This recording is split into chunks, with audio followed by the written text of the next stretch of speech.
மரபணு உள்ள ஒரு ஒரு கூட்டம் இருக்கு. அது எப்பவுமே அநீதியை எடுத்துக்கிட்டே இருக்கும். இப்போ அண்ணன்ட்ட கொடுத்துட்டின்னு வச்சுக்க, நீ தான் எனக்கிட்ட கெஞ்சணும். ஏன்னா அவ்வளவு சேட்டக்காரன் நான். இங்க பாரு இப்போ ஜிஎஸ்டி 28 ரூபாய் எடுத்துக்கிறேன். மொத்த வரையும் எடுத்துக்கொண்டு வச்சுட்டு பேரிடர் காலங்களில் எங்க முதலமைச்சரை கெஞ்ச விடுறேன். வாத்தியாருக்கு சம்பளம் கொடுக்க முடியல, தரமாட்டேங்கிறான்னு. இப்போ நான் என்ன பண்ணுவேன்னு நினைக்கிறேன்? தர முடியாது, என்ன பண்ணுவேன்னு கேட்பேன். நீ என்ன வெள்ளக்காரங்காலத்துல தான் வரி கூடாத இயக்கமா? உன் கொள்ளக்காரங்காலத்திலையும் வரி கூடாத இயக்கம்னு போடுவேன். நீ என்னை மீறி ஜிஎஸ்டி கட்டினா அங்க மின்சாரம் துண்டிச்சு உரிமத்தை ரத்து பண்ணி விட்டுருவேன் உங்க கடைக்கு. நீ என்னை கேட்காம நீங்க அங்க கொடுக்குற. இங்க வா. இப்ப நாங்க என்ன முறையை கொண்டு வரோம்னா, மத்திய அரசுக்குன்னு நிதி எது? குடிமை பணிக்கு படிக்கிறேன் தம்பி தங்கையில் சொல்லுங்க. மத்திய அரசுக்குன்னு நிதி வருவாய் பெருக்கிறதுக்கு ஏதாவது நிதி வருவாய்க்கு ஏதாவது வாய்ப்பு இருக்கா? மாநில அரசுகள் நிதி தானே மத்திய அரசின் நிதி.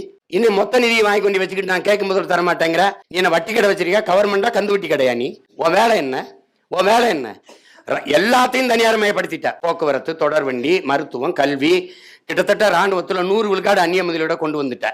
ராணுவத்துல சீருடையை தச்சு கொடுக்குறவன் யாரு? உணவு நடத்துறது, கேண்டீன் நடத்துறது யாரு? சொல்லுங்க, யார் நடத்துறது? எல்லாமே தனியார் கொடுத்துட்ட. எல்லாத்தையும் தனியார் கொடுத்துட்ட.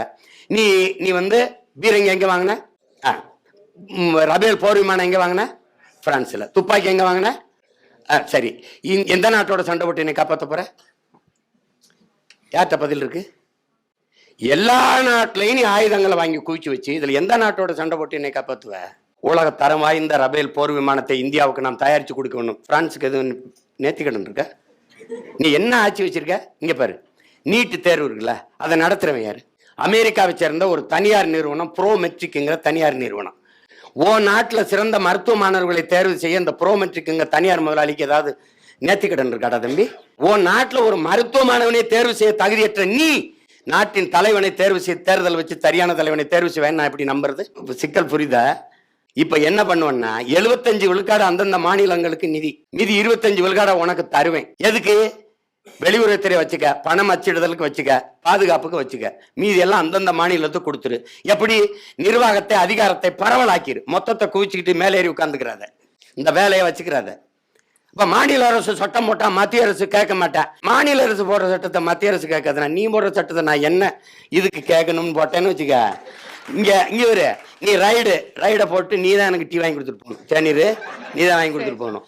புரியுதா உங்களுக்கு? நீங்க பாரு, சண்டை போட ஆள் இல்லை, உன் வேலையை பாரியான்னு சொல்றதுக்கு ஆள் இல்லை. அதனால இது என்ன பண்றது, நம்ம ஆகுன்னா தலையிட்டுக்கிட்டு கல்வியை எடுத்துக்கொண்டு போயிருக்கு. நமக்குன்று இந்த பாரு, நம்ம மொழியை படிக்க முடியாது, நம்ம வரலாறை படிக்க முடியாது. அப்படியே ஒரு கல்வி திட்டம் இருக்கு, அதெல்லாம் ஒழிக்கணும்.